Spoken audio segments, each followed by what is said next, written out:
Glad you could make it back. Troy Lowrey here, and welcome to part 3 of creating cash flow for investors. G'day and welcome back to the third edition of the Seller's Rent to Buy and how it can benefit you with a positive cash flow. From our last episode, I showed you a little drawing which you can see before you that outlined your house, which is there. It outlined the mortgage that surrounds your house. And what I went on to explain and show was that the biggest problem for sellers and for investors in the marketplace today is the ability to meet the shortfall between what the rent is and what the mortgage is. The rent in this case is the smaller bubble, which pays for a good portion of the mortgage every month, but not all the mortgage. And this shaded in area here represents the shortfall every month that you as an investor have to find. Typically we call that negative gearing. What I like to call that is losing money to own a house. So what I'm going to show you now is how to create a positive cash flow out of a rent to buy for you as an investor or a seller. What this bigger circle around the smaller circles and the house represent is your positive cash flow. And I'm going to show you how that all works for you now. So what I'm going to do now is run you through the traditional home ownership costs and incomes and exactly what you as an investor or a seller in today's market would expect. So once again, here's a picture of your house, and let's assume for ease that the value of the house is $400,000. Let's also assume that at some stage you borrowed 80% of the value of the home, so your debt against that property is $320,000. Interest rates today are typically around 6%, and let's assume that your monthly repayment is interest only to minimise your cash flow issues that you've got. So based on that, it's going to cost you $1,599 a month to keep the property, which equates to almost $20,000 a year in annual repayments.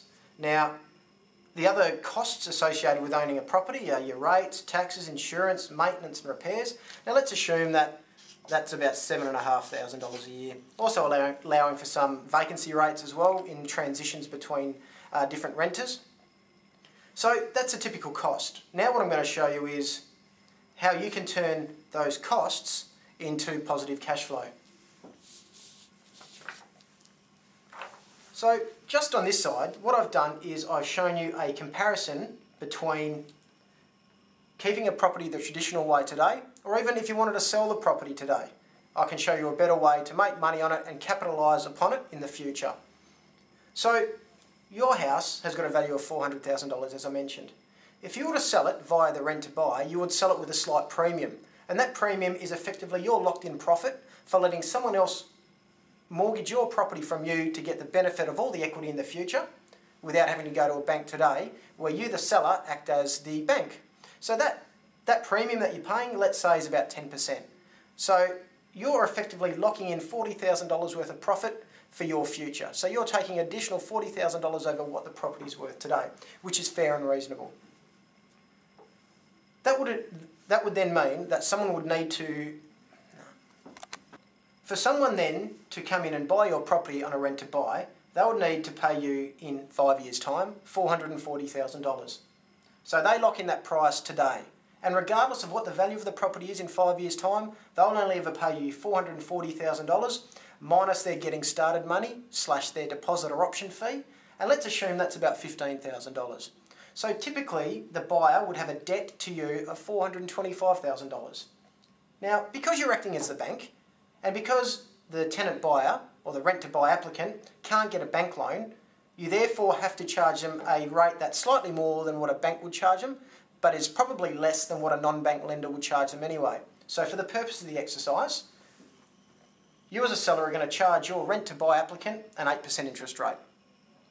This means that their total repayment to you is almost $2,900 a month. Their annual repayment to you is $34,000 a year. So that means you, as a seller, have an annual cash flow of $15,000. So, you want to learn how to put money in your pocket every week. Good place to start is to give us your name and your email address, and I will send you a series titled Creating Cash Flow for Investors, whereby I will show you how you will get a higher price for your property when you sell it, a higher than normal rent, all your outgoings paid, rates, taxes, insurance, maintenance and any other cost associated with your property, and that will deliver every week money into your pocket and create you a cash flow bonanza over the next 5 years that will allow you to accumulate more and more property. So do something about it now if you want to learn how to put money in your pocket instead of paying money out.